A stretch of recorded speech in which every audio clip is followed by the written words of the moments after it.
Mīlis kā vienlaicinieks. Nu, te ir citāts no dažādām lietām. Jā. Un tas nozīmē, vai cilvēkam būtu jāatbalsta karš vai jāņem ierocis. Bet tas nozīmē, ka mīlestība ir tā pazīme, ja, sanāk? Jāņem Evaņģēlijas 13. nodaļā ir runāts, ka pēc tam visi pazīst jūsu mācekļi, kad ir mani mācekļi, ir jūs mīlestības savās. Nu, šeit man jums jāpiekrīt, jo katoļu viduslaikos diezgan daudz sliktas lietas darījuši. Jā, tas ir svarīga pazīme, kad Jēzus runāja nevis par to, ka kaut kādi apģērbs vai kaut kas cits liecinās par viņiem mācekļiem. Bet darbi, vai ne? Jā. Darbi. Tas nozīmē, ja darbi ir slikti, tad reliģija nav tā kā Dieva atbalstīta. Tā varētu teikt? Nu, varam arī tā uzskatīt, jā. Nu, pieņemsim, kāds ir ļaunākais grēks, ko varētu nosaukt, ko tiešām Dievs nevarētu atbalstīt? Nu, tad, ja mēs paskatāmies Salmāna pamāšu, tas liekas paņemt īdo blakus. Man arī telefonā, bet šobrīd es tās pārslēgšos. Uz austiņiem pēc vēl atliecinu.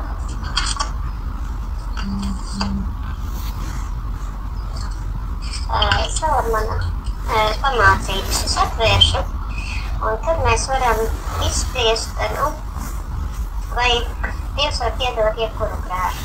Un kādas ir tad tādas prasības, lai viņš varētu piedot. Un šeit ir teikts, ka slēpj savus pārkāpumus, ja tiks neveiksmi, bet tas, kas tajos atzīstas un vairs tā nerīkojas, izpelnīsies žēlastību. Es pareizi saprotu, ka jūs esat, es taču pareizi pazvanīju Jehovas liecinieki, vai ne? Jā. Mani sauc, jā. Vārdu es diemžēl nezinu, man neteica.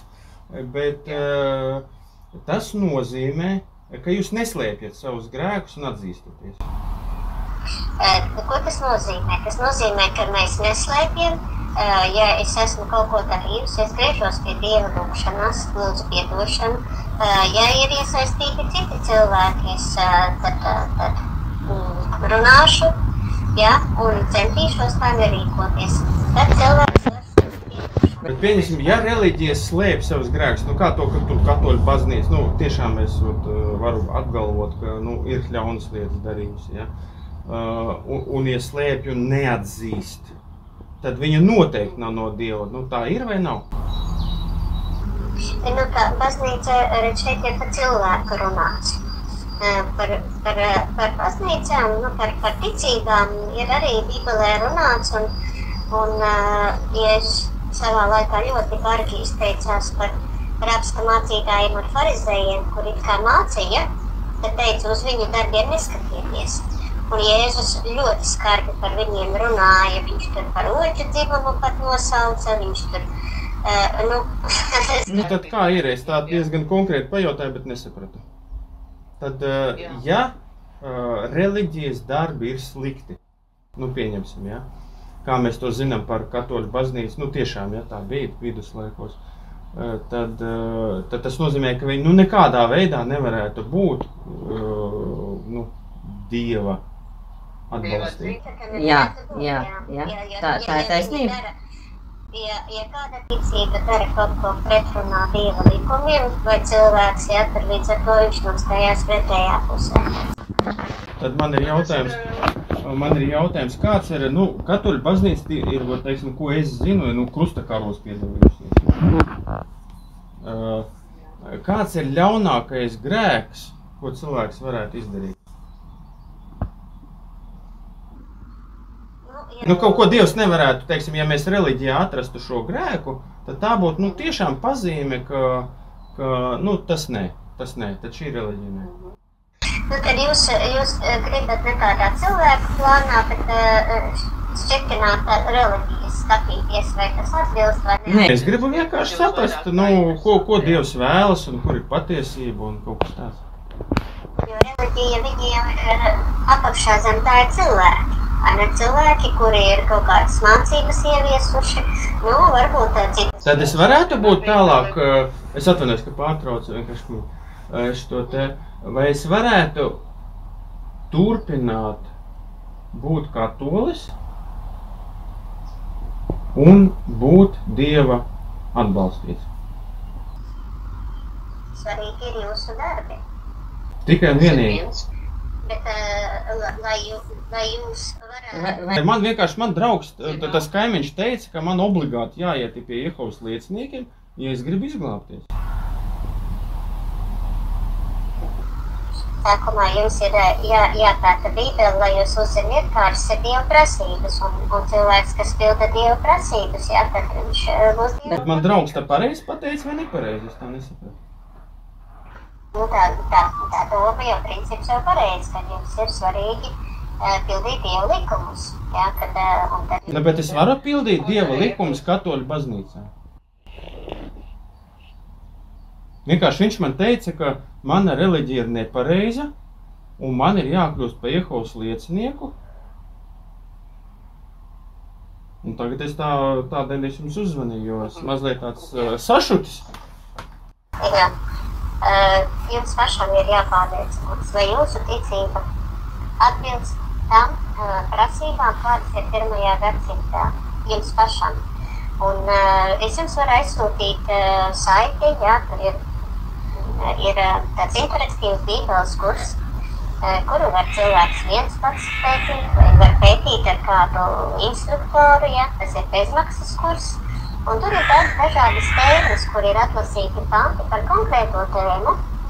Un tad jūs varat spriest, jā. Jā, tad lasīt, pētīt. Bet tas būs tā kā pierādījums tam, tas, ko jūs sūtīsiet, tas būs tāds tā kā pierādījums tam, ka man jākļūst par Jehovas liecinieku, vai kā?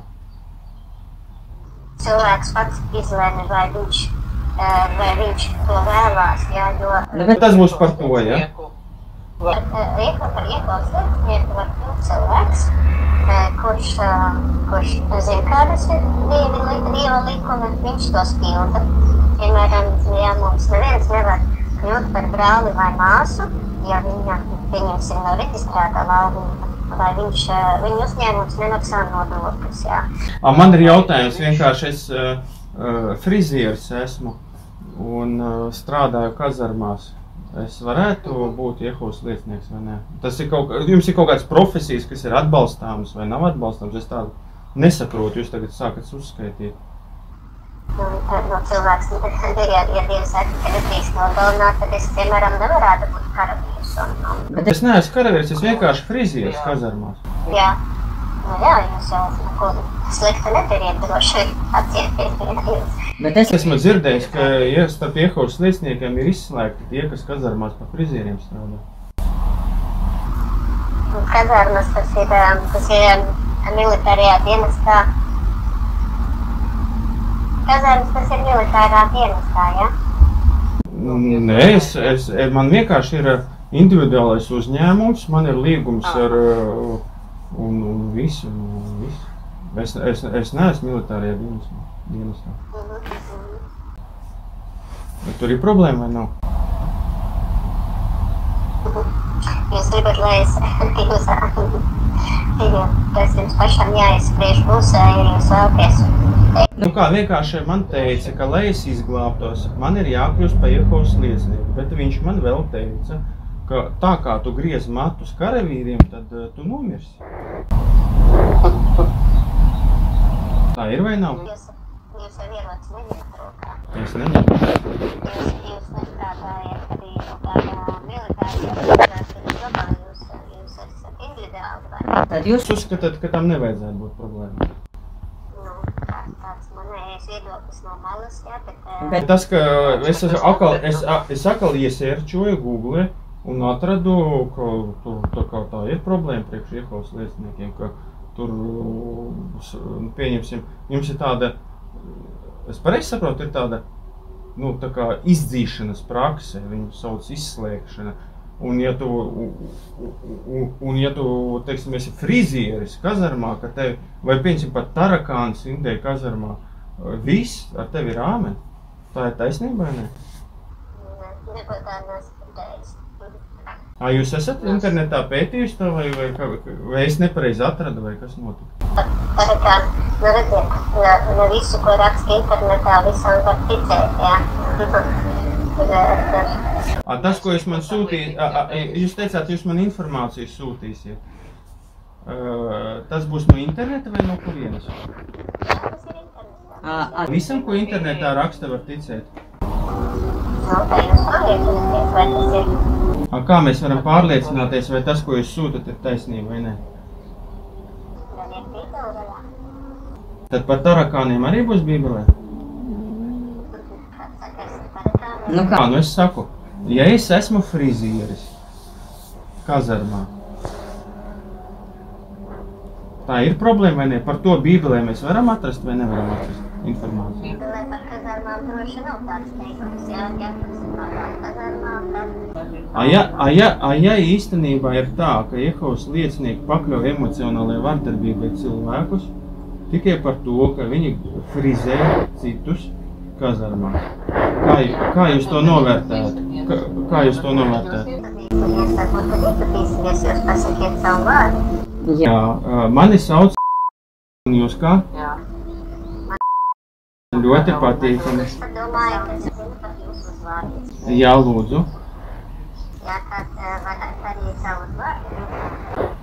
Mani sauc. Tā manā lietās, jā. Droši vien tad jūsu motīvi Visdziļākie motīvi pētīt Bībeli. Un man ir jautājums, es jums uzdevu jautājumu, uz kuru jūs īstenībā neatbildējāt. Kāds ir visļaunākais grēks, kas varētu iezīmēt to, ka reliģiju nevada Dievs?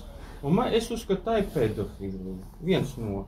Un ja reliģija slēp pedofīliju, pieņemsim, kā Austrālijas komisija.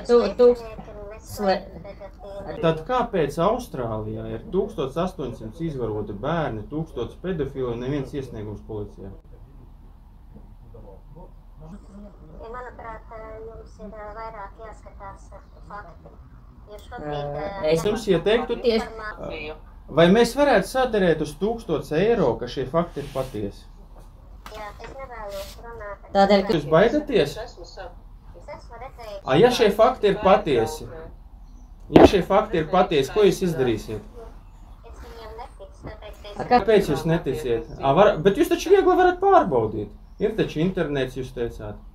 Jūs pat internetu lietojat un sūtat interneta saites citiem. Tad jūs varat pārbaudīt, vai tā ir taisnība. Vai tiešām Austrālijā Jehovas liecinieki slēpa pedofīliju? Man vienkārši jautājums, ja tā būtu taisnība, ko jūs darītu? Hipotētiski.